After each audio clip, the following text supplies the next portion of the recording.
So our second reading is from Mark chapter 15, as we continue our series in Mark's Gospel. So Mark chapter 15, beginning at verse 15.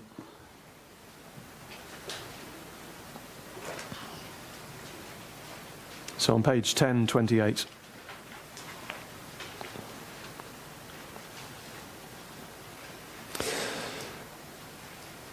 So Pilate, wishing to satisfy the crowd, released for them Barabbas, and having scourged Jesus, he delivered him to be crucified. And the soldiers led him away inside the palace, that is the governor's headquarters, and they called together the whole battalion, and they clothed him in a purple cloak, and twisting together a crown of thorns, they put it on him. And they began to salute him, "Hail, King of the Jews!" And they were striking his head with a reed and spitting on him, and kneeling down in homage to him. And when they had mocked him, they stripped him of the purple cloak and put his own clothes on him, and they led him out to crucify him. And they compelled a passer-by, Simon of Cyrene, who was coming in from the country, the father of Alexander and Rufus, to carry his cross. And they brought him to the place called Golgotha, which means place of a skull. And they offered him wine mixed with myrrh, but he didn't take it. And they crucified him and divided his garments among them, casting lots for them to decide what each should take. And it was the third hour when they crucified him, and the inscription of the charge against him read, "The King of the Jews." And with him they crucified two robbers, one on his right and one on his left. And those who passed by derided him, wagging their heads and saying, "Aha, you who would destroy the temple and rebuild it in 3 days, save yourself and come down from the cross." So also the chief priests with the scribes mocked him to one another, saying, "He saved others, he can't save himself. Let the Christ, the King of Israel, come down now from the cross, that we may see and believe." Those who were crucified with him also reviled him. And when the 6th hour had come, there was darkness over the whole land until the 9th hour. And at the 9th hour, Jesus cried with a loud voice, "Eloi, Eloi, lama sabachthani," which means, my God, why have you forsaken me?" And some of the bystanders hearing it said, "Behold, he's calling Elijah." And someone ran and filled a sponge with sour wine, put it on a reed, and gave it to him to drink, saying, "Wait, let's see whether Elijah will come to take him down." And Jesus uttered a loud cry and breathed his last. And the curtain of the temple was torn in two from top to bottom.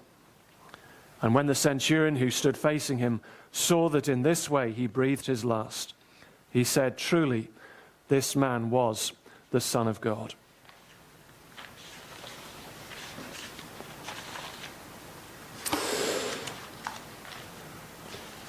Well, London is an expensive place to live, and with the rising inflation and rising bills, I guess many people are worried at the moment, aren't they, about the cost of living, especially those on benefits. So from next week, I think it is, in the UK, those who get universal credit will see their benefits cut by £20 a week, which, might not seem much to most of us, but is life-changing for many people. So many people are rightly worried about the cost of living. Few people are worried about the cost of sinning. What is the cost of living as we want in God's world? What is the cost of going our own way, not God's way? The cost of ignoring him in his world, breaking his commands. Some think there's no cost at all. They think, live as you want, don't worry about it. It won't be a problem. Others think that if there is a final judgment where we will be called to account and there is a cost to how we've lived, it will be very small. It'll be the equivalent of a slap on the wrist or a telling off or a parking fine. But the passage we just read says otherwise. It tells us that in the sufferings of Jesus we see the real cost of sinning, and it is horrific. On the cross, Jesus was paying for sin. He wasn't paying for his own sin because he was sinless, but for the sins of his people. So you may remember in chapter 10, verse 45, Jesus said that he was giving his life as a ransom for many. So if we want to know the cost of sinning, we need only look at the cross. Here we see the true cost. And it is horrifically high. It is deadly serious.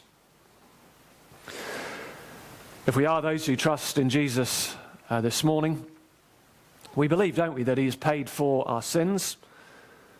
But do we realize quite what that means? Do we realize how high the price really was and what it is he has saved us from?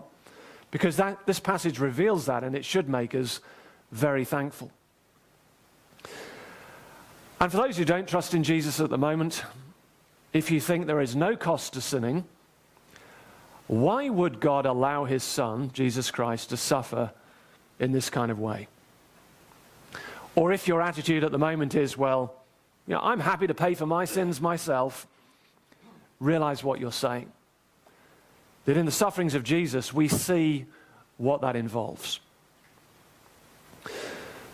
In chapter 8, verse 31, Jesus said ominously that the Son of Man must suffer many things. And in this chapter, we see what he meant. His sufferings were multidimensional. Don't remember a great deal from chemistry at school, but one experiment I do remember was chromatography. It was one of the funner ones. So chromatography is when this method for separating out and analyzing complex mixtures. So you may remember this one where in paper chromatography, you basically put some black ink on a filter paper and you suspend it in water. And then as the water is absorbed up the strip, the ink separates out into the different colors, the different color bands that it is made up of. Well, when you do chromatography, if you like, on the sufferings of Jesus, they separate out into these three main bands that you'll see inside your service sheet on the outline. That is the physical, the social, and the spiritual suffering. Firstly, there was the physical suffering. In verse 15, if you've still got the passage open on page 1028, so Mark 15, verse 15, we read that Jesus was scourged or flogged. This was a terrifying Roman punishment in which the victim was beaten by a number of guards until basically their flesh was hanging in bleeding shreds. And the instrument they used was a whip. It was a whip made of leather thongs. And to these thongs were attached pieces of bone or lead. And often men died during the flogging because it was so severe. In verses 16 to 20, Jesus was then tortured by the soldiers before being led out to be crucified. And normally the victim would carry his own crosspiece. That's to say the horizontal bit is what they would carry to the place of crucifixion. But you'll see in verse 21, they forced somebody else to carry it for Jesus because presumably he was so weakened that he was unable to do it himself. And then in verse 24, it says simply they crucified him. The Roman writer Cicero, he called crucifixion the most cruel and horrifying punishment. The historian Josephus describes it as the most wretched of all ways of dying. The English word excruciating comes from crucifixion with good reason. Jesus would have been stretched out, nailed to the horizontal beam. This was then lifted up and it was fastened to the upright beam, the upright post, and his feet would have been nailed as well. And death usually came from exhaustion. Verse 23 says they offered him wine mixed with myrrh, but he didn't take it. This was basically a narcotic. It was an anesthetic offered to the condemned to make them drowsy, to dull the pain. But notice Jesus refused any painkillers. He chose to endure this physical agony fully conscious. Now, in his account here, Mark doesn't go into graphic details, does he, about the physical suffering? But the point is he didn't have to, because his first readers were familiar with these things in a way that we're not. But what he describes is horrific, and it fulfills how the Old Testament said the Christ would suffer. And we had this in our first reading, didn't we? Some years ago, when the film The Passion of the Christ came out, I don't know if you saw it, but I remember going to see it with, I was living elsewhere up in the north of England. I went to see it with a friend who wasn't a Christian. And he was a big, tough guy, tattooed guy who sort of led the local supporters club of the football club. And, he was a tough local lad. He was self-confident. He was the sort of guy who always had something to say. As we walked out of the cinema after this film, he was completely quiet. He just didn't say a thing. And I finally asked him what he thought. And he said, "That was the most powerful film I've ever seen." Because for him, you see, the cross had just been a piece of jewelry. And for the first time, he'd appreciated something of what Jesus suffered.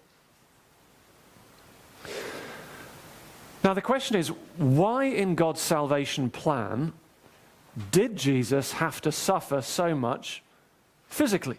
Why? Well, the answer is because physical suffering is part of the cost of sinning. Physical suffering is part of the cost of sinning. So the penalty for sin, it does have a physical dimension. And so when Jesus suffered for us in our place, the price he paid, it had to include that, physical suffering.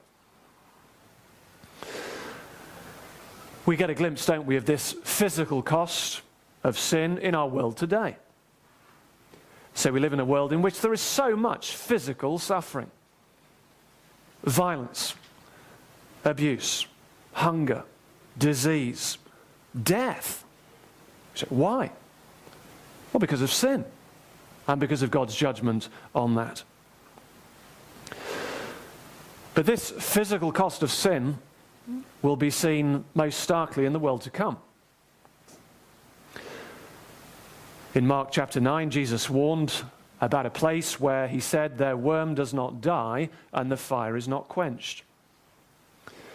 In Luke 16 verse 24, Jesus tells a story about a man who is in hell, a man who says, "I'm in anguish in this flame." Now, whether or not these descriptions are literal or metaphorical, the fact is that hell is a physical reality. Everyone one day will be raised physically from death, either for life with God or for condemnation. And hell is a place of physical suffering.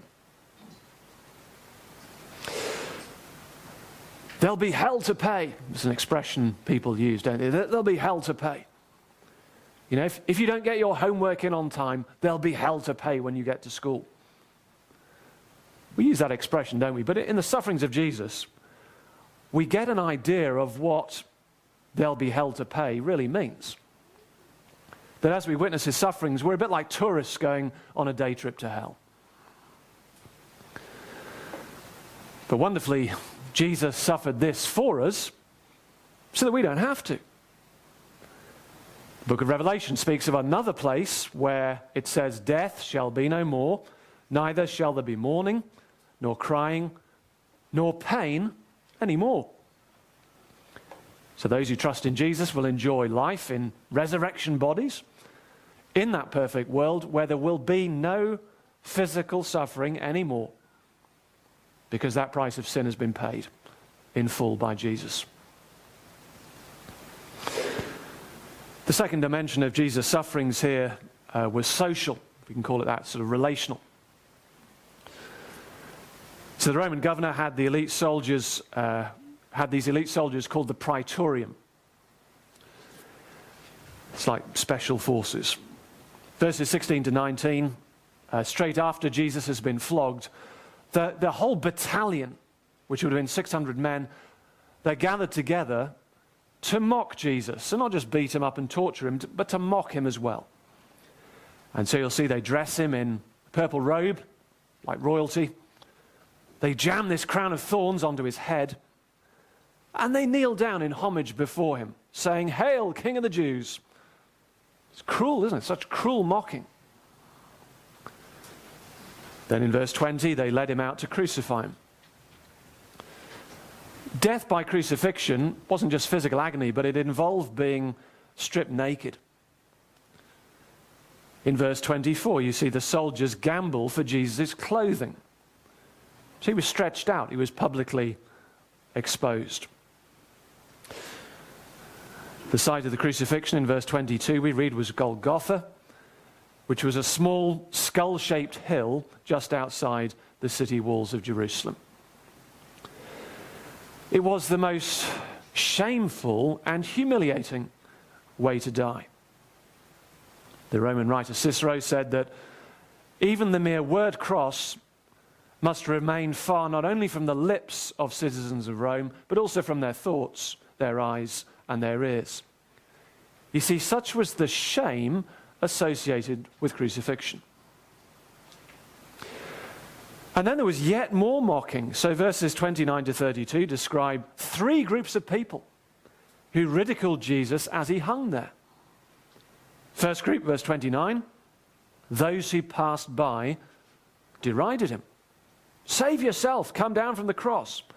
So the cross was next to a road, and so there were plenty of people going past. Second group, verse 31, so also the chief priests with the scribes mocked him to one another. He saved others. He can't save himself. Come down. Such cruelty. Third group, verse 32, those who were crucified with him also reviled him. And in verse 26, above his head, the inscription of the charge against him read, the King of the Jews. It was meant as a cruel joke. Look at this king. What a laugh. And he was utterly alone. So everyone was against him. He'd been betrayed by his friend, deserted by his disciples, hated by the religious leaders, mocked even by those crucified with him. And the question again is why? So why in God's salvation plan did Jesus have to suffer such dishonor and shame and mocking and hatred and isolation? And the answer is, again, because that is part of the cost of sin. So the penalty for sin has a social dimension, a relational dimension. And so when Jesus suffered in our place, the price he paid, it had to include that. Again, we get a glimpse, don't we, of this social cost of sinning in our world today. One of the consequences of our rejection of God is that our world is filled with so much relational pain, social pain. So many broken relationships with all the misery that brings. Hatred, envy, shame, loneliness, social breakdown, abuse. Sin has a very high price tag, doesn't it, in relationships, socially. But this social cost of sin will be seen, again, most starkly in the world to come in hell. Sometimes people joke, don't they? They say, I don't mind going to hell because all my mates will be there. Be a party, it'll be fun. But hell is a place of total social breakdown. People will be shamed and humiliated, as Jesus was. People will be lonely, totally isolated, as Jesus was. There'll be no love, there'll be no friendship, just hatred and ridicule and cruelty, as Jesus experienced. There's a play by the French guy Jean-Paul Sartre called No Exit, in which three people who have died, they find themselves together in a locked room forever. And they get on each other's nerves, and they long to escape the gaze of the other person. And the famous line in this play, oft quoted, is that hell is other people. And so in eternity, hell will be other people. If you've read C.S. Lewis's book, The Great Divorce, he pictures hell as a place where nobody gets on. So people quarrel with their neighbours. And so what do when they quarrel with their neighbours? They move away. They move further away. And he speculates this keeps on happening. So that over the centuries, people move further and further and further away from one another, until they end up being light years apart. He has this one bit where he says, through a telescope, you could just pick out Napoleon's house as a pinprick of light, and nothing else near it for millions and millions of miles. Total isolation. Well, it's speculative, but it gets the point across that hell is a place of total social breakdown. But wonderfully, Jesus suffered this in our place, so we don't have to. For those who trust in him, this social price of sin has been paid in full. And so we can look forward to the eternal future described in Revelation as a new community, a place, a city where God's people will dwell, a place of love, a place of harmony, a place of peace. And instead of the shame and the dishonor that we deserve, those who trust in him will enjoy glory and honor because he suffered all that for them. And we get a foretaste of that now, don't we, as God brings his people together in church communities across the world as his family, as his flock. Lastly, and most significantly, Jesus' suffering was spiritual. So verse 34 we read, and at the 9th hour Jesus cried out with a loud voice, Eloi, Eloi, lama sabachthani, which means, my God, why have you forsaken me? Quoting Psalm 22, which was our first reading. On the cross, Jesus he didn't just feel forsaken by God, he really was forsaken by the Father. And this would have been the ultimate agony for Jesus. Do you remember back in chapter 1, verse 11, at his baptism? Voice from heaven had declared, you are my beloved Son, with you I am well pleased. But now on the cross, the beloved Son became the object of God's righteous anger. Do you remember in the penultimate Exodus plague, darkness had covered the land of Egypt, and so now in verse 33, the darkness of God's judgment, it covered the land of Israel for 3 hours from midday as Jesus hung there, forsaken by God. And again we ask why? Why in God's salvation plan did Jesus have to suffer this spiritual suffering, this alienation from God the Father? And the answer is that this is part of the cost of sin. That the penalty for sin has a spiritual dimension. And so when Jesus suffered in our place, the price he paid, it had to include that. And again, we get a glimpse of this, don't we? This spiritual price tag of sin in our world today. People who are alienated from God, empty, without hope, without purpose, without meaning. But this spiritual cost of sin will be seen most starkly in hell. Living in God's world now, people enjoy so many blessings, don't they, even if they ignore him. But in hell, the spiritual cost of sin will be experienced undiluted. Be a place of total alienation from the goodness of God. Jesus described it as a place of outer darkness, where the light of God's favor is never seen, but only the darkness of his righteous anger. A place of utter despair, of futility, without hope. But again, wonderfully, because Jesus suffered this for us, we don't have to. For those who trust in him, this spiritual cost of sin been paid in full. And the way into God's presence has been opened wide. Verse 38, we read that the moment Jesus died, the curtain of the temple was torn in two from top to bottom. For centuries, this huge, heavy curtain in the temple had been a no-entry sign separating the people from God's presence in the Holy of Holies. And only the high priest had been able to enter, and only once a year. But now God had torn the curtain down. So no longer any need for priests and sacrifices and temples.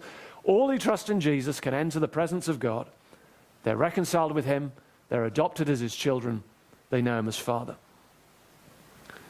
We can now look forward to this eternal future in a place where the Bible says God will dwell with them, and they will be his people, and God himself will be with them as their God, and they will see his face.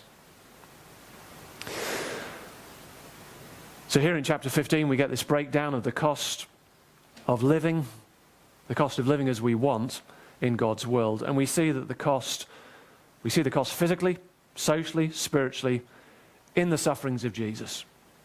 So as he picks up the bill for the sin of his people, and he pays it in full. What should we take from this? I put on the sheet there 4 things. Firstly, that God's justice is scary. The sufferings of Jesus show us how seriously God takes sin. We may think sin is not a big deal, but the cross tells us that a holy God sees things very differently. When God says he will judge sin, he's not joking. The Bible is very clear about the coming judgment and the reality of hell, and we are fools if we ignore the warnings. God is he's not some senile grandfather in heaven.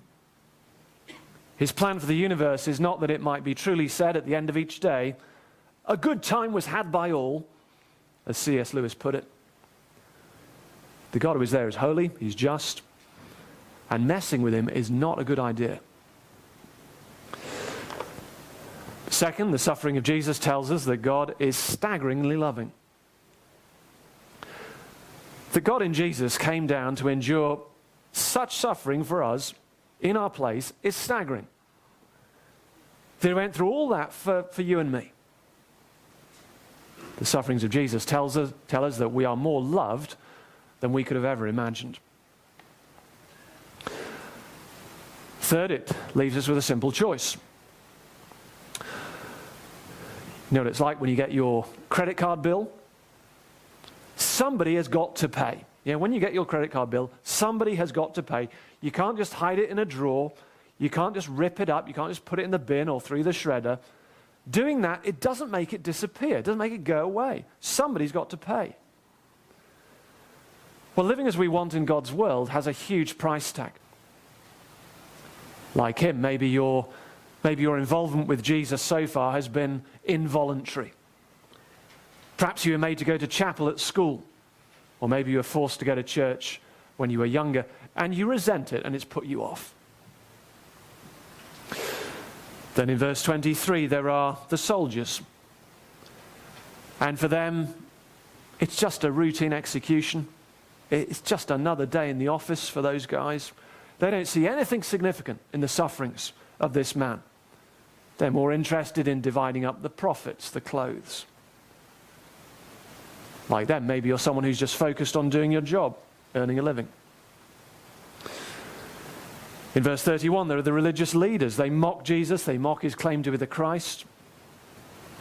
And like them, maybe you're a religious person who has dismissed Jesus, dismissed his claims. Then in verse 35, there are the bystanders who think that Jesus is calling Elijah when in fact he's calling out to God.